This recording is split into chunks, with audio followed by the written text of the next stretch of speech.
palavra de Deus é lâmpada para os nossos pés e luz para os nossos caminhos. Ela nos traz ânimo e fortalece o espírito. Chegou a hora de ouvirmos a palavra de Deus. Momento da palavra. Momento da palavra.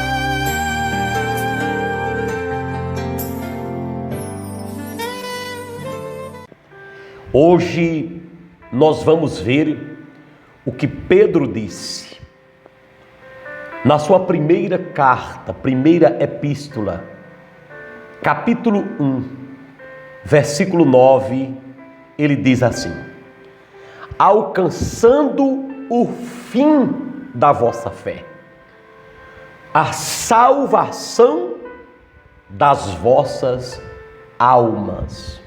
Glória a Deus. Pegue aí uma caneta, se for o caso. Marque esse versículo aí na sua Bíblia, porque ele é muito importante para as nossas vidas hoje, nesta grandiosa oportunidade que aqui estamos. Eu vou ler de novo o que Pedro disse. Alcançando o fim da vossa fé, a salvação das vossas almas. Queridos, essa palavra é muito importante porque ela contém a palavra fé. Esse versículo contém a palavra fé. Mas existem também mais duas palavras que nos chamam a atenção. A primeira é salvação. Está sendo ligada a fé à salvação. Mas a terceira palavra que se destaca aí é a palavra almas. A fé está sendo ligada diretamente à salvação e à salvação das vossas almas. Interessante. O texto poderia dizer salvação dos vossos espíritos.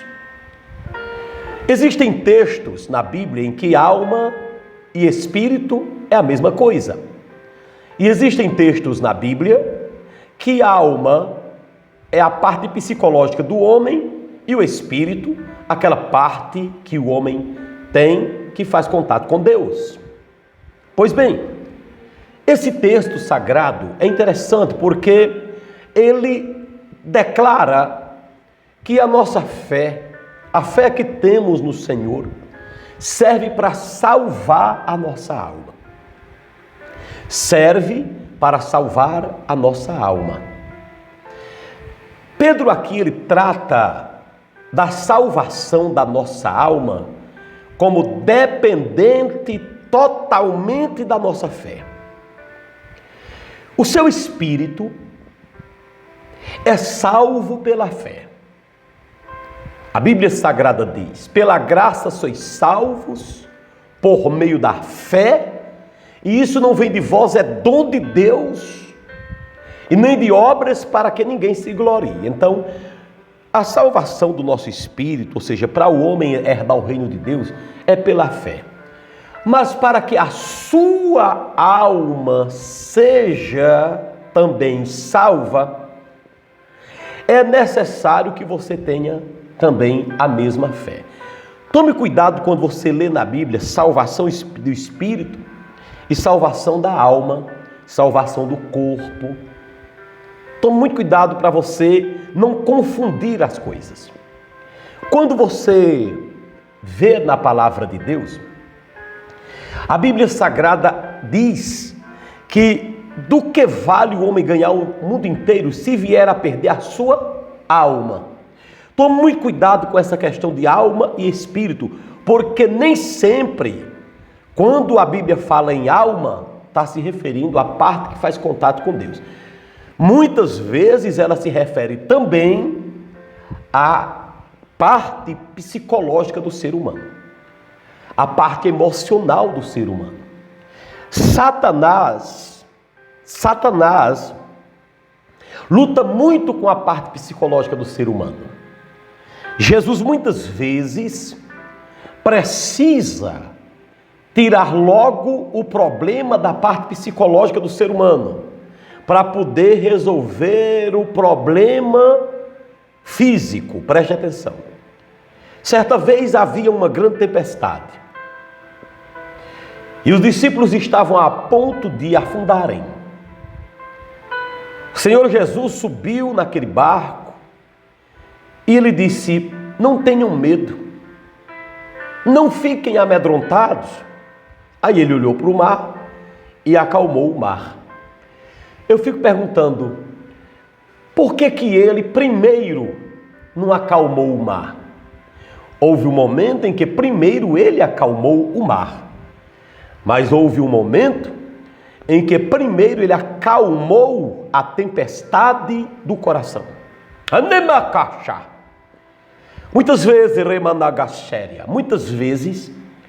a tempestade da nossa alma, das nossas emoções, é maior do que a tempestade que está em nosso derredor. Às vezes a nossa alma vê além do que verdadeiramente é. Foram duas grandes tempestades que os discípulos enfrentaram. Em uma, Jesus chegou, repito, e disse: não tenham medo. Vento, acalma-te. Na outra, Jesus disse: vento, acalma-te. E vocês por que tiveram medo? Às vezes ele precisa acalmar primeiramente você. Às vezes ele precisa acalmar primeiramente a gente, para depois acalmar o que está em nosso derredor.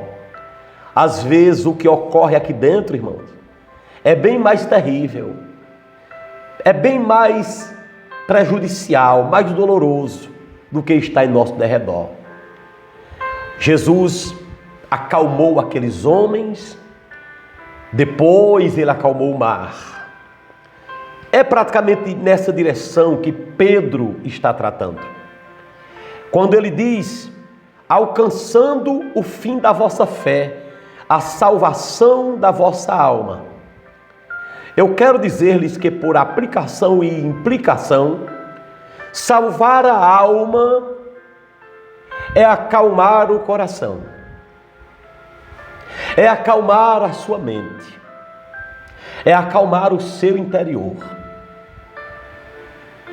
E nós só temos o nosso interior acalmado com a fé no Senhor e quando nós deixamos Deus fazer isso em nós. Eu estou falando para alguém nessa ocasião que me acompanha, que está com seu interior arrebentado, sua alma arrebentada, sua alma, a sede de suas emoções arrebentada. Às vezes, gente, eu repito, Deus resolve até o nosso problema físico, mas muitas vezes o nosso interior continua temeroso, pensativo, perturbado. Você lembra da mulher do fluxo de sangue? Ela, quando tocou em Jesus, não diz a Bíblia que o fluxo cessou? Mas Jesus Cristo olhou quando encontrou aquela mulher, mesmo curada, diz a Bíblia que ela estava tremendo de medo. Do que ela estava com medo? Ela estava com medo de ser apedrejada, porque ela, estando com o fluxo de sangue, tocou no profeta. E a lei dizia que era para matar, apedrejada, quem fizesse isso. Estando com fluxo de sangue, tocar no profeta, um homem de Deus.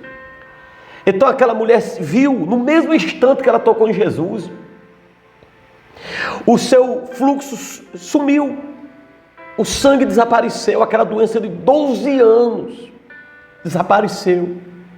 Ela teve fé para salvar o corpo, mas não teve a fé para salvar a alma.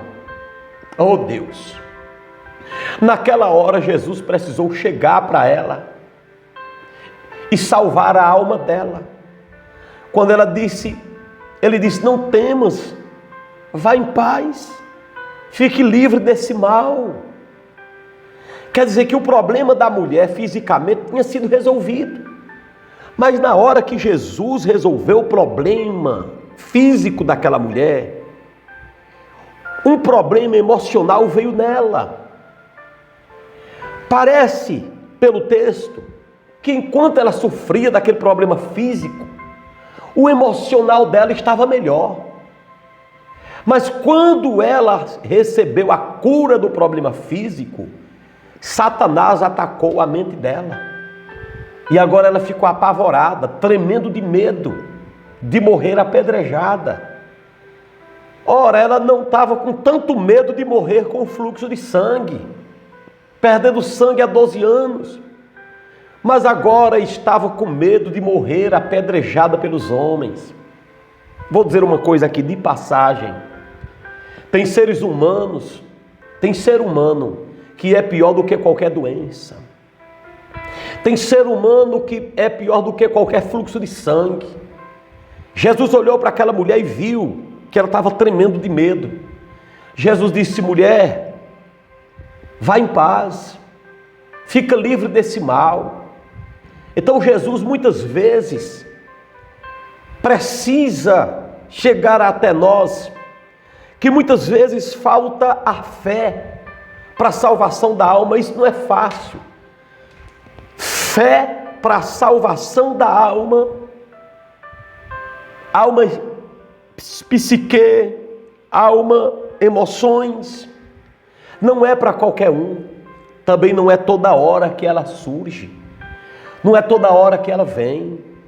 Eu estou lhes dando exemplos de pessoas que conseguiram tudo pela fé, fisicamente falando, mas não conseguiram essa fé para a salvação da alma quando precisaram. Eu não sei o que é que você está passando, mas eu queria que você prestasse muita atenção ao que Pedro está dizendo. Alcançando o fim da vossa fé. Ou seja, a finalidade da nossa fé precisa ser alcançada. Nós precisamos alcançar a finalidade da fé. A finalidade da nossa fé, o fim da nossa fé, o propósito da nossa fé é termos o interior curado dos medos, das dúvidas, das angústias, das decepções, das mágoas, dos transtornos. Só a fé nessa terra é mais eficiente. Não existe nada mais eficiente do que a fé. Mas essa fé tem que ser buscada. O fim da vossa fé, a salvação das vossas almas.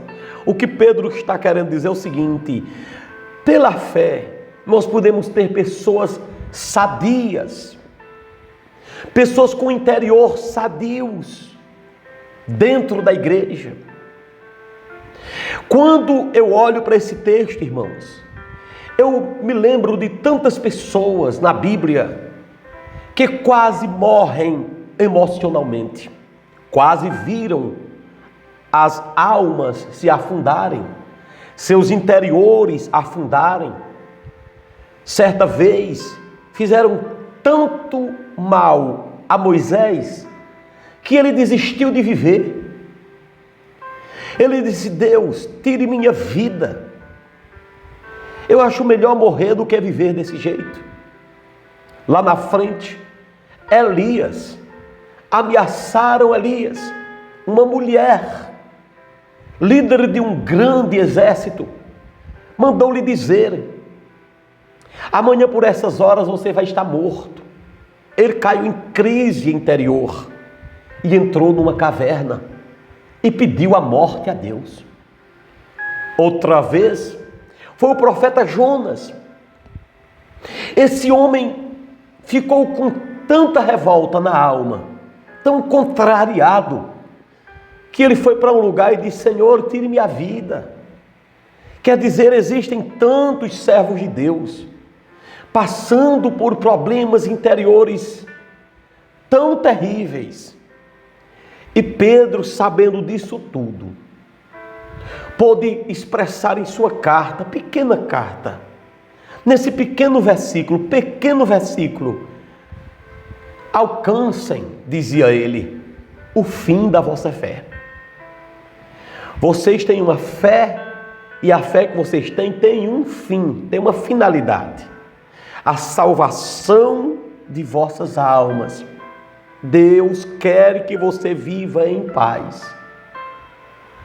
Deus quer que você viva com o seu interior resolvido. O tempo se passa, as decepções surgem, as dúvidas vêm, as pessoas nos abandonam, seja porque vão embora ou porque não querem mais saber de nós. Outras morrem. E de repente vai ficando uma lacuna dentro da sua vida que você não consegue preencher com nada. E você muitas vezes fica a imaginar: Senhor Jesus, o que será de mim? O que é que vai ser da minha vida? Como que vai ser daqui a 10 anos? E Pedro continua dizendo: tenham fé e alcancem a salvação interior. Ah, meu irmão e minha irmã, quantas pessoas têm tudo na vida, financeiramente falando, planejando se matar. Por dentro de sua alma está o inferno. Foi por isso que o salmista uma vez clamou: por que estás abatido, ó minha alma? E por que te perturbas dentro de mim? Espera em Deus, pois ainda o louvarei. Quando Jesus foi à cruz do Calvário, ele levou sobre si todos os nossas misérias materiais, espirituais e emocionais. O profeta Isaías disse que aquele castigo nos trouxe a paz. Aquele castigo que estava sobre Jesus na cruz nos trouxe a paz. E nas suas pisaduras nós fomos sarados. Lá na cruz, quando Jesus subiu, ele pagou o preço da salvação de sua alma, do seu interior. Ele pagou o preço para que você e eu não precisemos viver amedrontados, duvidosos, angustiados. Mas nós somos carne, nós somos vulneráveis, nosso coração não é tão firme, é enganoso, nossa fé oscila, às vezes para cima e muitas vezes para baixo, e às vezes precisamos clamar, como disseram os apóstolos: Senhor, aumenta-nos a fé. Estou perecendo, minha alma está angustiada. Não foi isso que Jesus disse lá no Getsêmani? Não por falta de fé, mas porque carregava sobre si o peso da angústia que nós muitas vezes hoje passamos, e seria sem necessidade de passar, se nós tivéssemos a fé que a Bíblia apela para termos. Queridos, eu me considero tão pequeno, porque eu vejo a Bíblia colocando para mim o que eu preciso.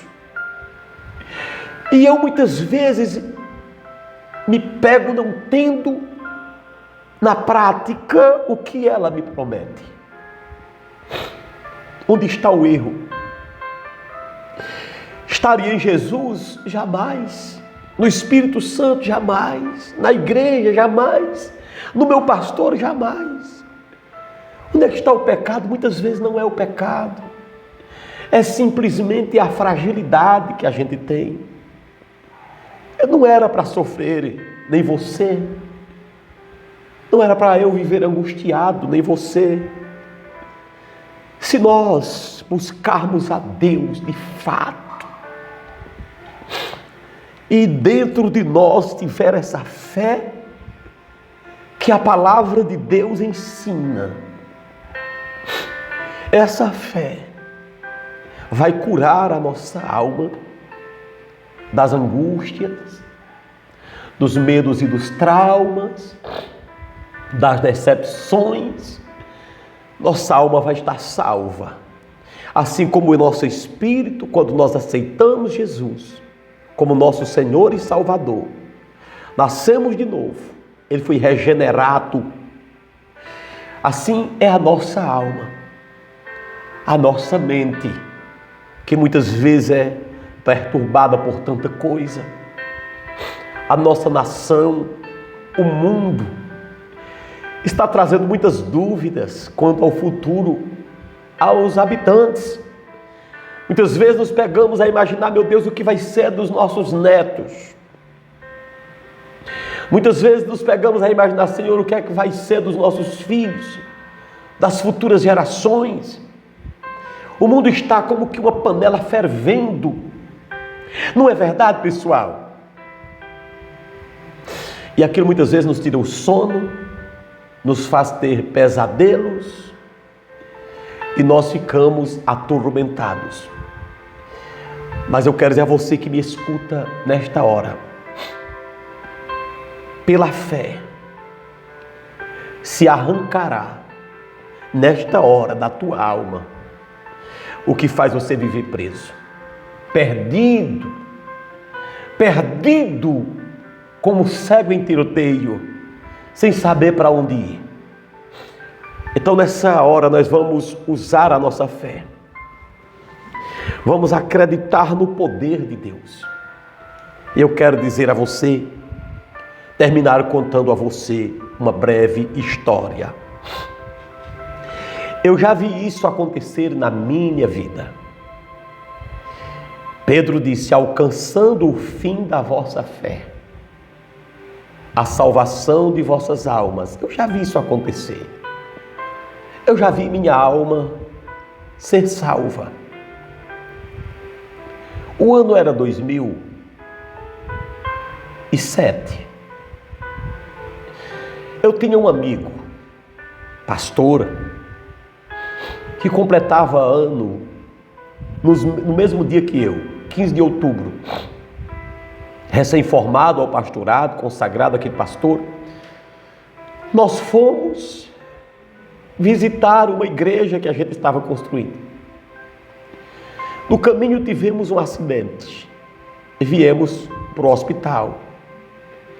Passamos a noite.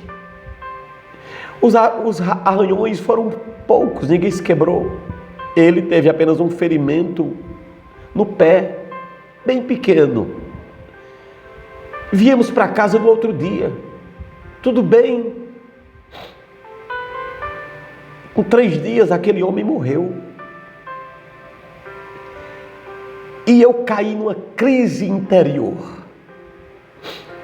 Minha alma dizia: causei a morte daquele homem. Causei a morte daquele homem. As pessoas me aconselhavam, os médicos me aconselhavam, meus amigos médicos diziam: não, ele não morreu pelo acidente. Mas nada me convencia. A família me ajudou demais, a família daquele pastor, mas não tirava da minha mente. Me confortava, mas não tirava da minha mente. De muito que eu fiquei emagrecendo mais do que eu que era, perdendo peso, perdendo sono, perdendo apetite, perdendo a alegria de viver. Precisei entrar numa medicação para poder sossegar, dormir. E por 3 meses eu tomei aquela medicação. Só dormi um pouquinho com aquele comprimido. Dou graças a Deus por aquele comprimido. 2008 entrou. No começo, dia 1º de março daquele 2008, eu me ajoelhei e gritei. E disse: Deus, eu não suporto mais. Minha alma está angustiada. E eu estou morrendo. Eu não durmo mais direito. Salva minha alma, Senhor, dessa angústia do inferno.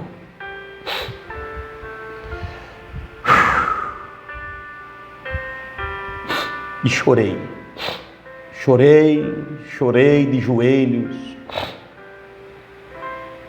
e dormi de joelhos. E me acordei tarde, de joelhos, de dia. Me acordei de joelhos. Respirei e senti que minha alma estava diferente. Minha alma estava diferente. Aí eu disse: que é isso? Faz tempo que eu não me sinto tão bem assim. Mas era tão boa aquela sensação que eu estava sem acreditar que aquela sensação existisse. E eu disse: Deus, eu sou tão falho, eu vou cometer outra falha. Me perdoe. Eu só vou testemunhar daqui a 8 dias. Quando eu passar 8 dias sentindo essa paz, eu digo para minha esposa. Ela estava muito preocupada comigo. Nós tínhamos uma filhinha, não tínhamos praticamente nada de finanças, tão pouquinha coisa. Com 8 dias ela estava lavando os pratos e eu disse: Erlânia, eu preciso te contar uma coisa. Ela disse: o que é? Eu disse: faz 8 dias que eu estava de joelhos. Eu orei a Deus para Ele tirar uma angústia que estava dentro de mim, que estava me matando.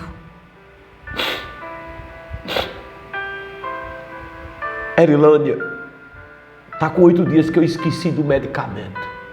Não tomei mais. E estou dormindo bem, comendo bem. E a paz voltou para minha alma. Minha alma foi salva pela fé.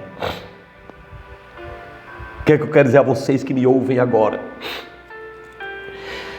Deus pode salvar sua alma do mesmo jeito.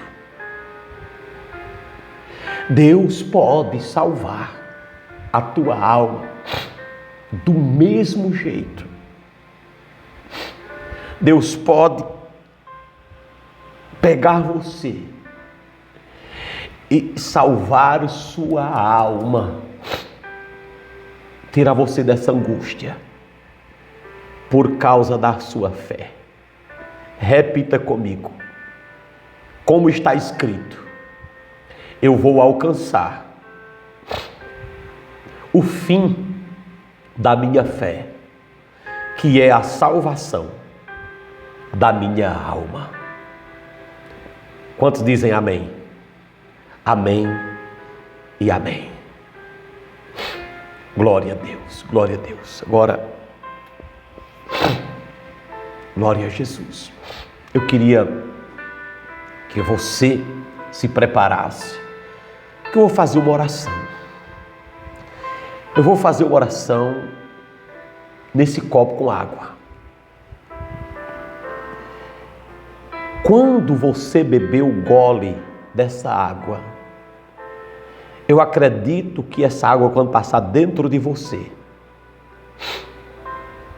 vai levar para bem longe essa dor que está dentro de você. Nosso Deus e nosso Pai, nesse momento, eu quero entregar em tuas mãos esse copo com água. Pela fé, coloque o poder da cura e da salvação da alma, em nome de Jesus. Amém e amém. Graças a Deus. Pode beber o gole com essa água.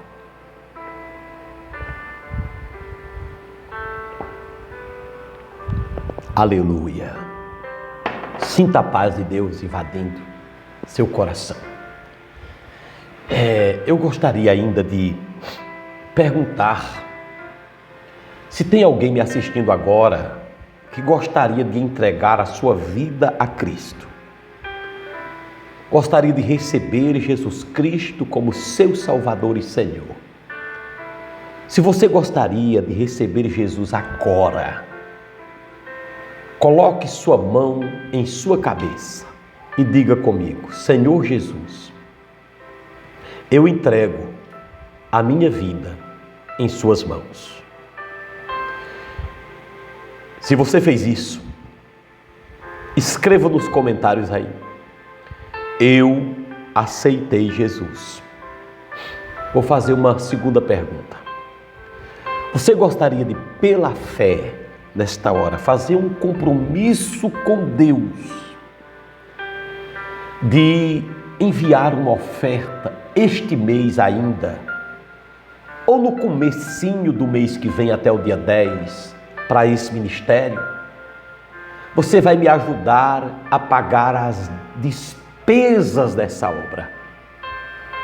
Se você quer fazer isso, deseja fazer isso, então coloque a sua mão sobre o seu coração e diga: Senhor Jesus, eu me comprometo em mandar uma ajuda para esse ministério, em teu nome. Amém e amém. Você fez isso? Então vou lhe dar uma bênção agora, vou ungir minha mão mais uma vez.